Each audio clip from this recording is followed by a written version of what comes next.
Mateus, 1 Reis, capítulo 19. Vamos ler do versículo 9 ao versículo 15. Acharam lá 1 Reis? Lá no Antigo Testamento. 1 Reis, capítulo 19. Versículo 9 ao versículo 15. Amém? Todos acharam? Está escrito assim. 1 Reis, capítulo 19. Versículo 9.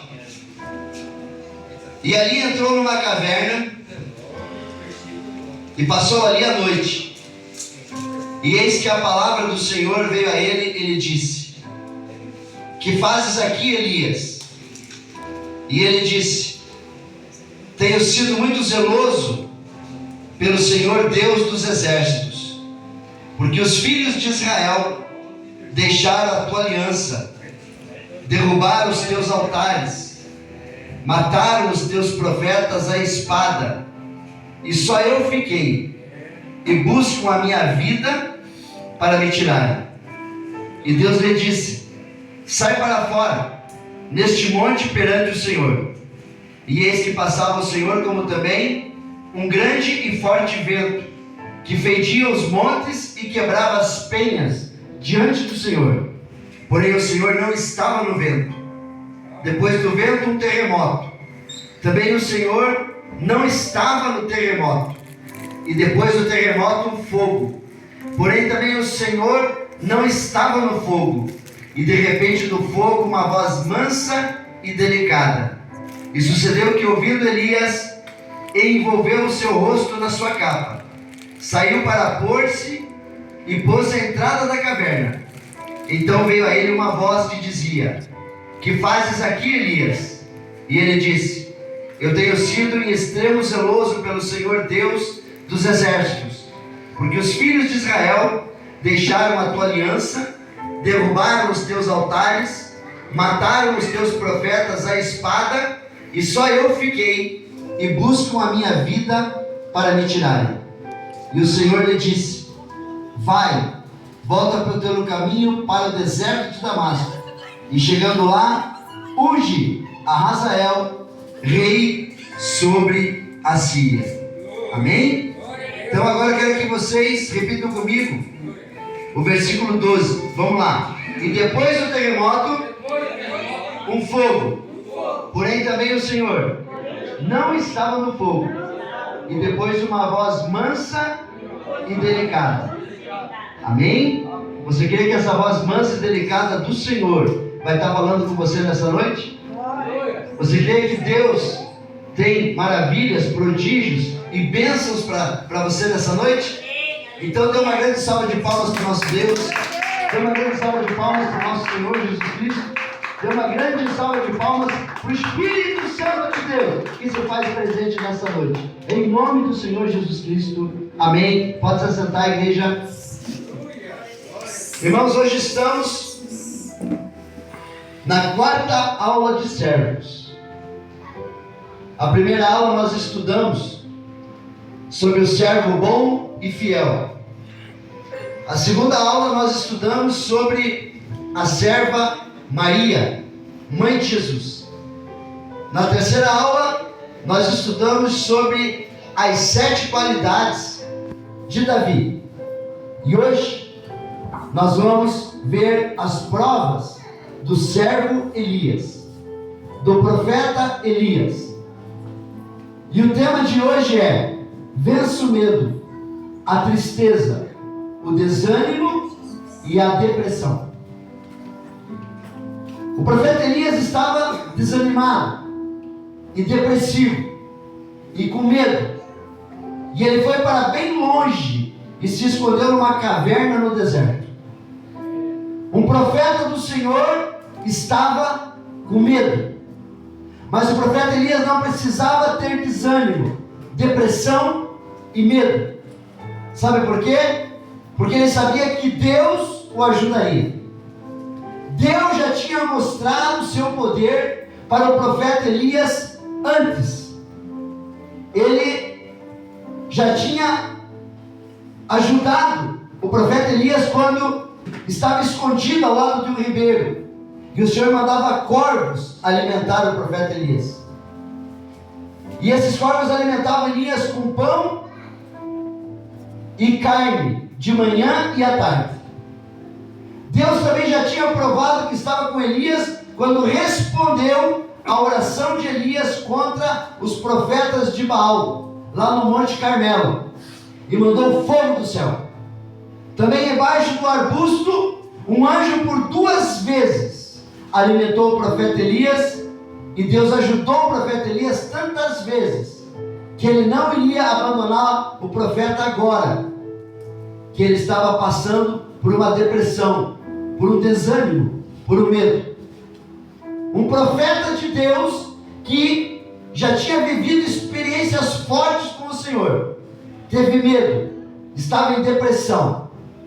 Irmãos, o espírito de medo, de desânimo, de tristeza e de depressão não procede de Deus.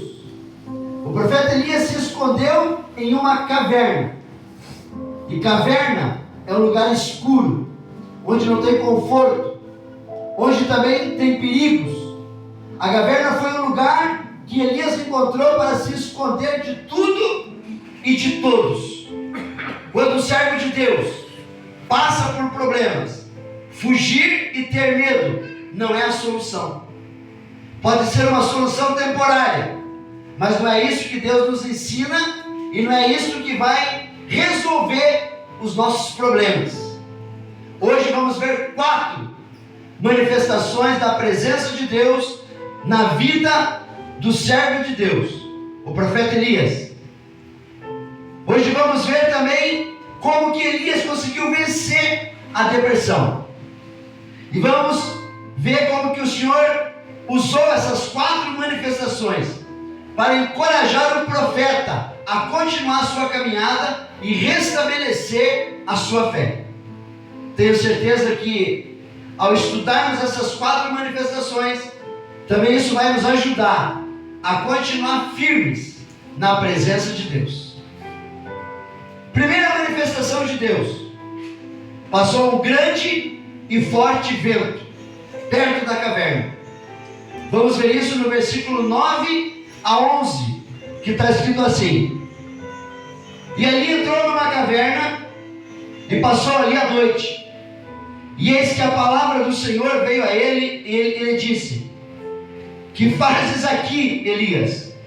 E ele disse: tenho sido muito zeloso pelo Senhor Deus dos exércitos, porque os filhos de Israel deixaram a tua aliança, derrubaram os teus altares, mataram os teus profetas à espada, e só eu fiquei, e buscam a minha vida para tirarem. E Deus lhe disse: sai para fora neste monte perante o Senhor.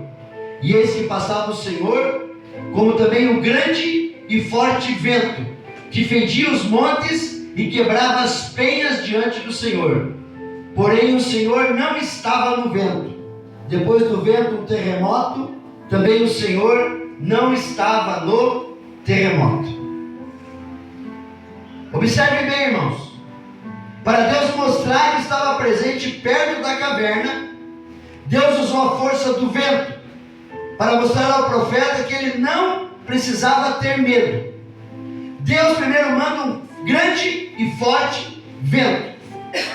Elias foi afrontado por um grande e forte vento, que fendia os montes e quebrava as penhas.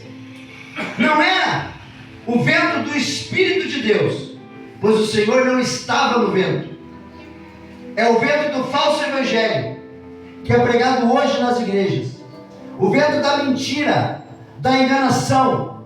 Esse vento também pode ser a boca de pessoas maldosas, que são mensageiras de Satanás, que o diabo usa para falar aos nossos ouvidos coisas como: você não vai conseguir, quem é você? Você é um fracassado. Com os outros acontece milagre, menos com você. Esse vento ou esse tipo de prova que o cristão passa, é tão terrível que é chamado de grande e forte vento. E esses ventos soprados contra nossos ouvidos e contra a nossa vida, parece que são maiores que nós mesmos, nos trazendo medo de viver, medo de tentar de novo, nos trazendo tristeza, desânimo e até depressão. Irmãos, vocês sabiam que muitas pessoas estão passando hoje nas igrejas por fortes ventos? Irmãos, era para que o povo de Deus estivesse unido e tivesse numa só fé, num só batismo e servindo a um só Senhor. Mas hoje existem muitas divisões religiosas que deixam as pessoas confusas, que não sabem para que lado elas vão, qual é o caminho que elas devem seguir, qual é a igreja que elas devem congregar. Isso tudo acontece porque as pessoas, muitas delas, não têm conhecimento da palavra, e por não ter conhecimento da palavra, então é enganado, passa por falsas religiões, é enganado por falsos profetas, por falsas doutrinas e por falsos ensinos. Irmãos, vocês já ouviram falar em reteté? Reteté é aquela coisa que acontece nas igrejas, aonde as mulheres começam a rodopiar, os homens começam a rodopiar, o pessoal começa a dar cambalhota, tem até a unção do pica-pau, que o pastor sobe na coluna da igreja e começa a dar com o nariz na coluna, unção do pica-pau. Esse é o reteté. Falam, venha, porque nessa igreja tem reteté. Irmãos, nunca esqueçam aquilo que eu vou ensinar para vocês hoje. Existe um reteté na Bíblia. Ah não, pastor, você está brincando. Existe. Existe na Bíblia o reteté dos profetas de Baal. Elias, ele tinha sido, estava fugindo, e então ele desafiou os 450 profetas de Baal a provar se o Deus deles era um Deus verdadeiro.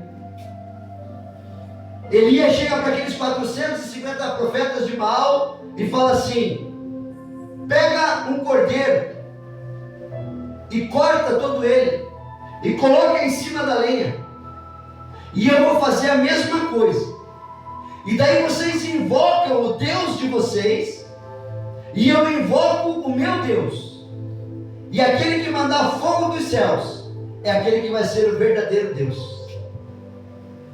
E sabe o que acontece? O rei chama todo o povo, chama toda a população, e todo mundo vai para o Monte Carmelo. E lá estava Elias de um lado e 450 profetas de Baal do outro. E Elias fala: clame para o Deus de vocês, fala para o Deus de vocês mandar fogo do céu. E sabe o que aqueles 450 profetas de Baal faz? A Bíblia diz que eles começavam a saltar. A Bíblia diz que eles começavam a dar cambalhota. A Bíblia diz que eles começaram a fazer zoeira em cima do altar deles. E a Bíblia diz que eles se cortavam com faca e se cortavam com lança para se sangrar, para fazer sacrifício para o Deus deles. E nada do Deus responder. Elias, o profeta, olha e fala: quem sabe o Deus de vocês está dormindo, que não pode responder, porque vocês estão pulando em cima do altar, estão saltando em cima do altar, estão se cortando com faca, estão se cortando com lança, estão fazendo uma bagunça em cima do altar, e nada do Deus de vocês responder.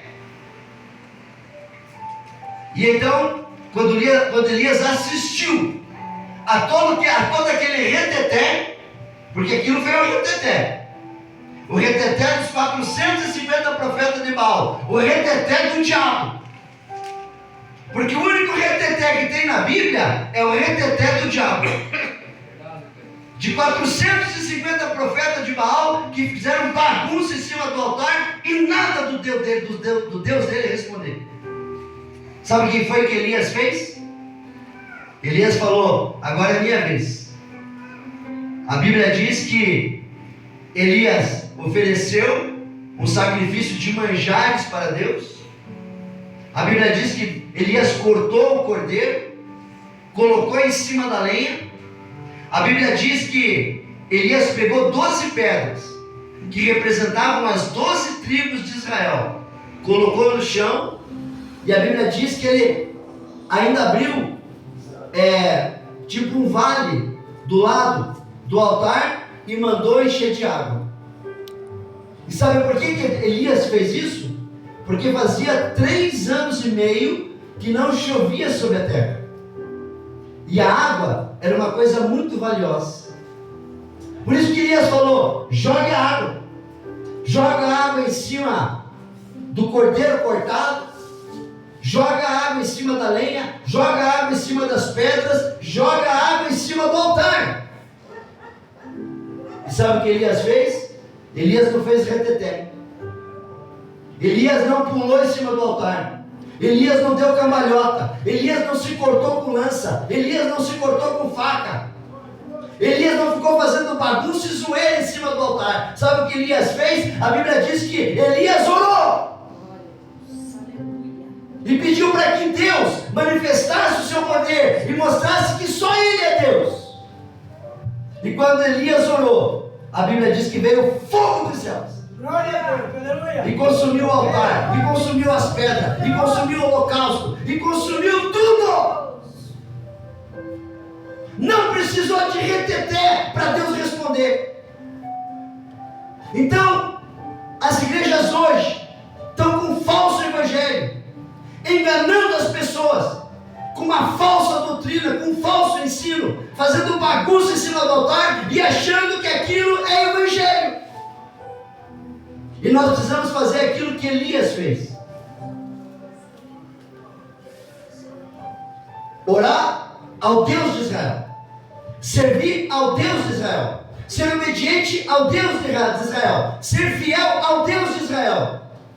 E fazendo isso, não precisa fazer reteté. Basta que você ore e Deus vai responder.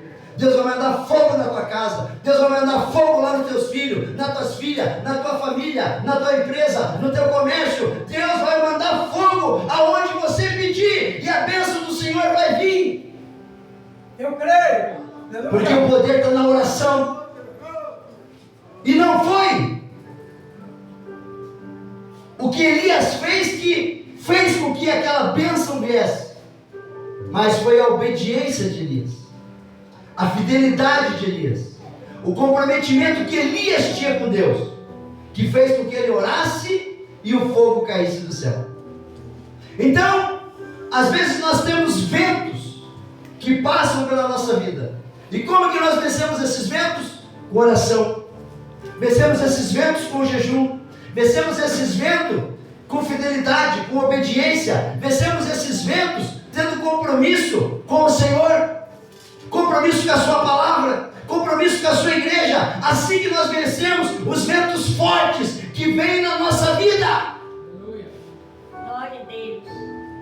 Então a primeira manifestação que veio para Elias, que estava escondido na caverna, foi um grande e forte vento. A segunda manifestação da presença de Deus ao profeta Elias, Deus se manifesta em um terremoto. Vamos ver isso no versículo 11, que está escrito assim: depois do vento, um terremoto. Mal saíra da prova do vento, Elias já estava na prova do terremoto. Olha o que diz a palavra de Deus no versículo 11. E Deus lhe disse: sai para fora, neste monte perante o Senhor. E eis que passava o Senhor como também um grande e forte vento que fendia os montes e quebrava as pegas diante do Senhor. Porém o Senhor não estava no vento. Depois do vento veio um terremoto. Também o Senhor não estava no terremoto. Elias já estava na prova do terremoto, logo depois que ele saiu da prova do vento.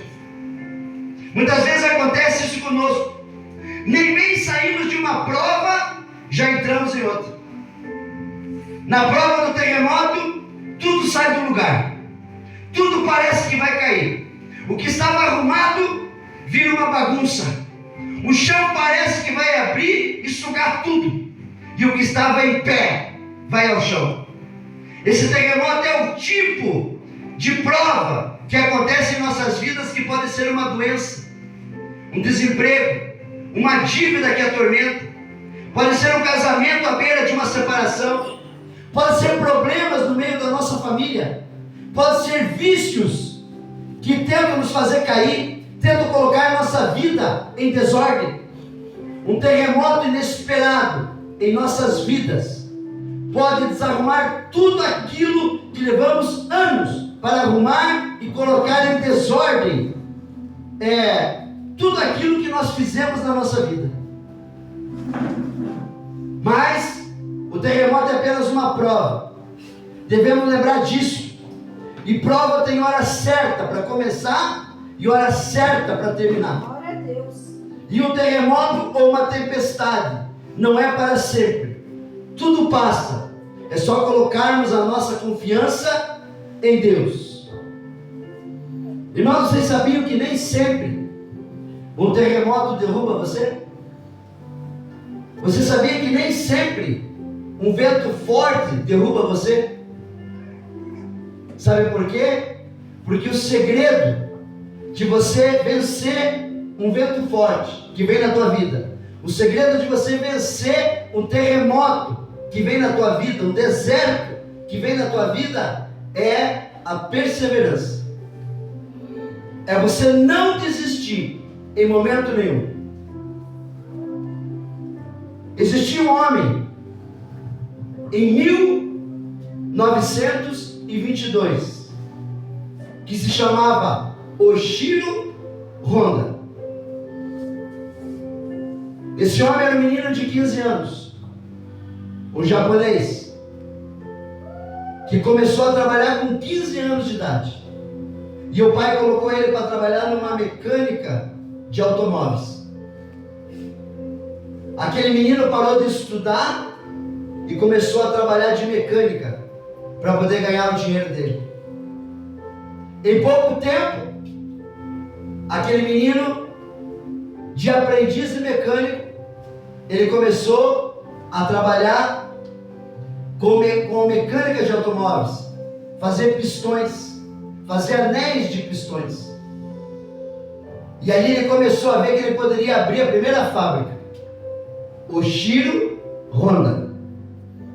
E então ali começou Oshiro Honda a fazer uma empresa de anéis de pistões. Sabe o que aconteceu quando ele estava crescendo? Sabe o que aconteceu quando ele já tinha bastante funcionário, quando a empresa dele estava andando com tudo? Veio a Primeira Guerra Mundial. E a Primeira Guerra Mundial devastou o Japão. Tanto é que a gente vê que veio a bomba atômica e acabou com aquele país. E não só acabou com aquele país do Japão, como também acabou com a empresa de Oshiro Honda. E todos eles tiveram que começar sem dinheiro. Todos eles tiveram que começar sem casa. Oshiro Honda não tinha nem combustível para colocar no carro dele para ir em um mercado, porque não tinha nem como comprar no mercado, porque o Japão foi totalmente devastado na Primeira Guerra Mundial. Veio um terremoto, veio um deserto. Oshiro Honda ficou na falência. Sabe o que ele fez? Não desistiu. Continuou. O país começou a crescer. Oshiro Honda fez um motor e colocou numa bicicleta. e fez a primeira bicicleta motorizada, porque ele viu que o país estava crescendo, o país estava começando e as pessoas precisavam de alguma coisa motorizada. E então Oshiro Honda fez a primeira bicicleta motorizada e começou a vender aquela bicicleta. E aquela bicicleta vendia muito. E ele já estava com muitos funcionários. E aquela empresa estava crescendo bastante. Sabe o que aconteceu? Alguns anos depois veio um terremoto. E aquele terremoto devastou o Japão. Acabou com o Japão. Foi quase que nem a Primeira Guerra Mundial. Mas foi a vez de um terremoto que acabou com o Japão. E novamente acabou com a empresa de Oshiro Honda. Oshiro Honda já tinha perdido a primeira empresa na Primeira Guerra Mundial. Agora estava perdendo a segunda empresa num grande terremoto que deu no Japão. Você acha que Oshiro Honda desistiu? Não, ele continuou. Sabe o que Oshiro Honda fez? Como que eu vou começar? Do zero. Já perdi 2 empresas. Naquela época tinha máquina de datilografia. Não existia computador. Oshiro Honda escreveu 3.000 cartas e mandou para 3.000 empresas que compravam dele. E falou: eu estou recomeçando. Eu quero montar a empresa. Eu quero começar tudo de novo. Mas tem condição de vocês me emprestarem um dinheiro para mim abrir a empresa novamente, para mim abrir novamente a indústria? E dessas 3.000 cartas que o Oshiro Honda mandou, sabe quantos responderam? 1.600. 1.600 responderam e emprestaram dinheiro para o Oshiro Honda montar novamente a fábrica, porque ele já tinha perdido 2, estava começando a terceira. Sabe o que aconteceu? Oshiro Honda não desistiu. Oshiro Honda pegou aquele dinheiro emprestado e começou a terceira empresa, agora vendendo bicicleta motorizada. Da bicicleta motorizada ele passou para a moto, da moto ele passou para o carro. E hoje as motos Hondas e os carros Hondas são as melhores motos e os melhores carros que tem no mundo. E Oshiro Honda já é falecido e a empresa dele tem mais de 100.000 funcionários. Por quê? Porque ele nunca desistiu. Não foi a Primeira Guerra Mundial que parou ele, não foi o terremoto que parou ele. E por que qualquer probleminha que vem na tua vida, qualquer vento que vem na tua família, na tua vida, qualquer terremoto que vem na tua vida faz você parar? O Oshiro Honda não parou. E porque ele não parou, hoje a Honda é uma das maiores empresas do mundo. E nós podemos chegar lá. Você pode chegar lá. Você não deve desistir. Não importa se na tua vida veio vento forte. Não importa se na tua vida veio a Primeira Guerra Mundial. Não importa se na tua vida veio a Segunda Guerra Mundial. Não importa se na tua vida já veio o terremoto. Não desista! Comece de novo! Verdade, e com a força de Deus, tudo vai dar certo. Deu certo com o Oshiro Honda, vai dar certo com você. Eu creio. Amém? Amém. E a terceira manifestação de Deus para o profeta Elias, está escrito assim: a terceira manifestação foi o fogo. Está escrito assim no versículo 12: e depois do terremoto um fogo, porém também o Senhor não estava no fogo, e depois do fogo uma voz mansa e delicada. Irmãos, às vezes Deus precisa nos colocar no fogo para nos moldar,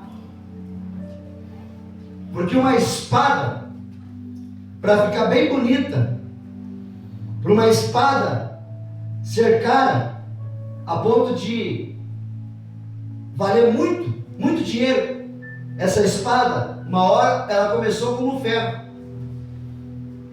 E essa espada, ela foi colocada no fogo, tirada do fogo e martelada. Foi colocada no fogo de novo, tirada do fogo e martelada. E várias vezes essa espada teve que ter sido colocada no fogo, passar pela martelada para ela virar uma espada bonita. Então talvez para você virar essa espada que o Senhor quer, você precisa passar ainda muitas vezes pelo fogo. Mas isso não é para a tua morte, é para que você se torne uma espada mais valiosa, uma espada mais perfeita. E o fogo nem sempre é para queimar, o fogo muitas vezes é para abençoar. No caso de Moisés, o fogo veio para abençoar. Moisés estava exilado no deserto, porque tinha fugido do Egito. E então ele, mexendo com as ovelhas do seu sogro, cuidando das ovelhas do sogro dele, então Deus aparece para Moisés numa sarça ardente no meio do deserto. Moisés olha e vê aquela sarça queimando, pegando fogo, e a palavra de Deus diz que Deus estava na sarça. E Moisés vê que aquela sarça, aquele mato queimava, pegava fogo, mas a árvore, aquela sarça, ela não se desmanchava. E ele estava achando estranho aquilo está pegando fogo e aquela sarça continuar viva no meio do fogo. E ele falou assim: eu vou lá perto, eu quero ver isso. Essa sarça queima, o fogo queima, mas a sarça não queima. E então quando ele chega perto da sarça, Deus fala com Moisés, fala: Moisés, eu te escolhi para que você vá lá e tire o povo de Israel lá do Egito. E Deus falando do meio da sarça, do meio do fogo, Moisés diz para ele: mas Senhor, como que eu vou chegar para o rei lá do Egito e dizer que o Senhor me mandou tirar o povo de lá? Porque aquele povo não era um povinho, aquele povo era quase 2 milhões de pessoas. Como que o rei ia liberar 2 milhões de pessoas para sair do Egito? E Deus falou assim para ele: sabe o que você fala? Fala que eu mandei você lá para tirar o povo de lá, porque eu tenho escutado as orações do meu povo, eu tenho escutado o clamor do meu povo, e eu vou tirar eles do Egito. E então Moisés chega e fala: mas Senhor, o Senhor acha que eles vão acreditar que eu vou dizer que o Senhor me mandou? E ele vai dizer assim: fale o meu nome para eles. Eu sou o que sou. Fale que eu sou o que sou. Mandou você lá. Eu sou é o nome de Deus. Por isso que Jesus diz: eu sou a morte e a ressurreição. Eu sou a vida. Porque Jesus diz que Ele é o eu sou.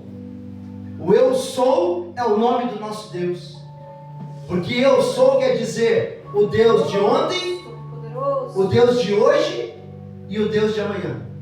Eu sou quer dizer o Deus que nunca foi criado por nada, mas o Deus que já existia e o Deus que vai existir para sempre. Esse é o grande eu sou.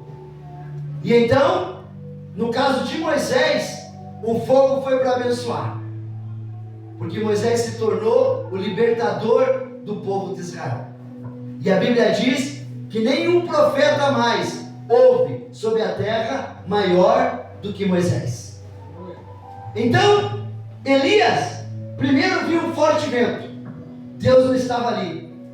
Segundo, passou um terremoto, Deus não estava ali.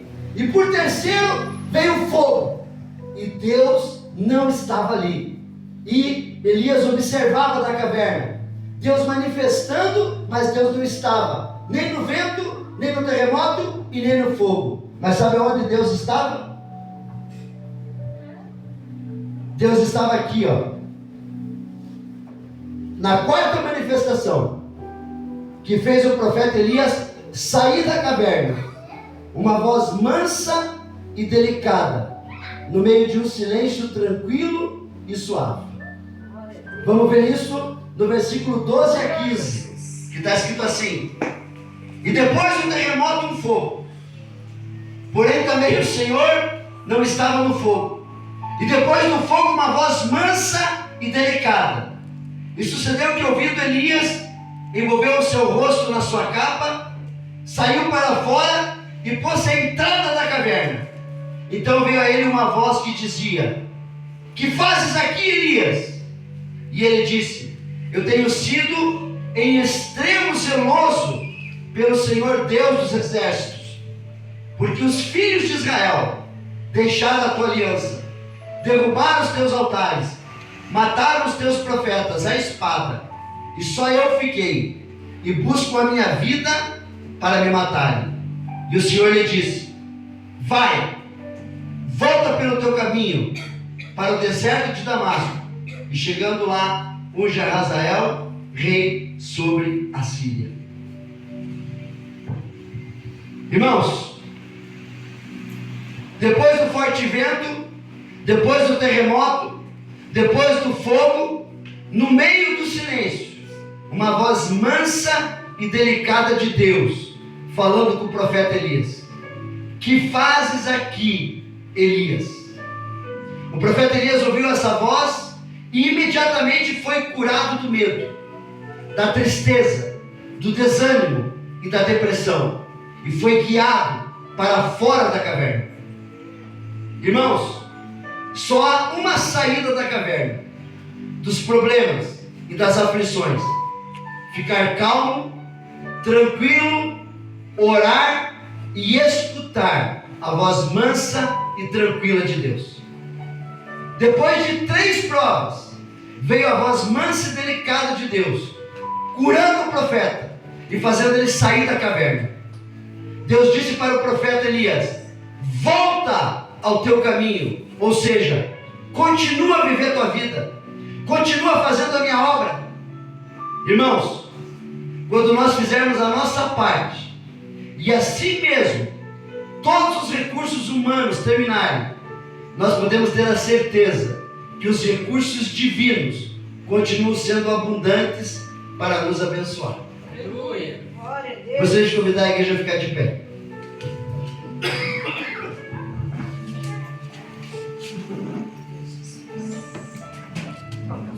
Irmãos, aprendemos importantes lições com essa passagem da vida do profeta Elias.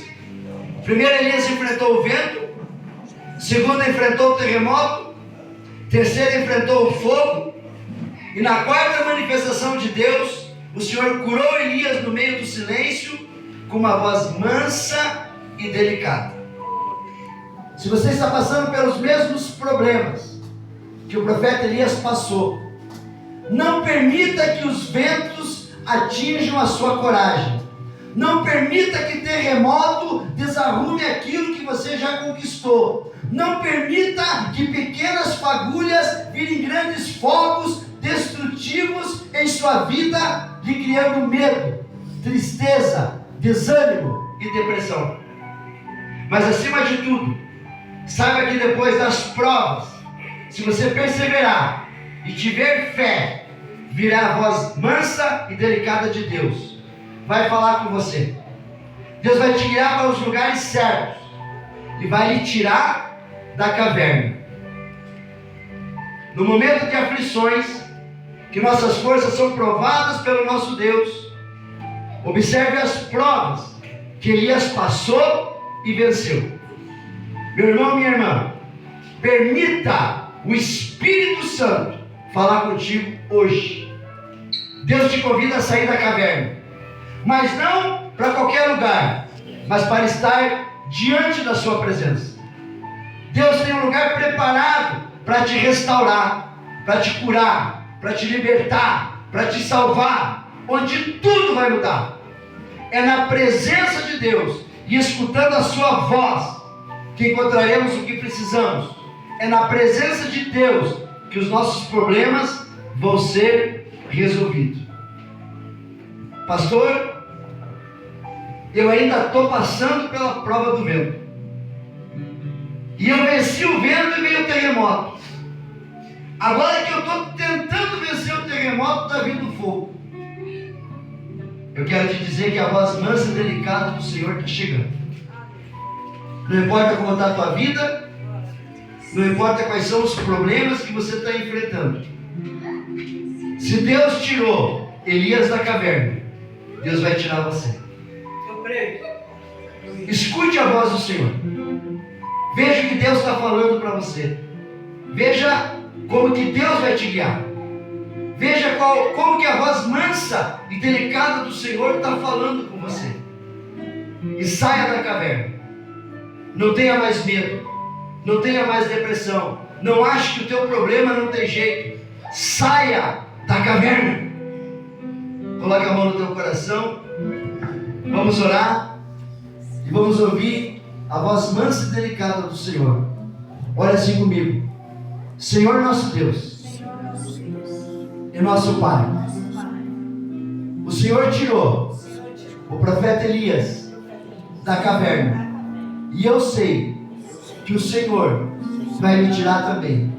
O Senhor mostrou ao profeta Elias quais os caminhos que ele deveria andar, e eu também sei que o Senhor vai me mostrar qual é a direção do Senhor para a minha vida. Nesse momento, meu Pai, eu te peço, me ajude a vencer os ventos, me ajude a vencer os terremotos, me ajude a vencer os fogos que vêm contra a minha vida. Fala comigo, Senhor, com uma voz mansa e delicada, porque eu estou aqui como o profeta Elias, dizendo: eis-me aqui para te servir. E nesse momento eu recebo Jesus Cristo como meu único e exclusivo Salvador. E eu te peço, meu Deus, que o Senhor escreva o meu nome no livro da vida do Cordeiro, em nome de Jesus Cristo. Amém. Pai amado e Pai querido, me faça vencer, assim como Elias fez, porque eu quero hoje sair da caverna e nunca mais voltar para lá, em nome de Jesus Cristo. Amém. Olhe e adore o Senhor. Saia da caverna. Não importa o vento, não importa o terremoto, não importa o fogo que você está passando, a voz mansa e delicada do Senhor fala contigo nessa noite. Receba o milagre, receba o prodígio, receba a maravilha. Sai da caverna. Deus vai restituir tudo que você perdeu, em nome de Jesus.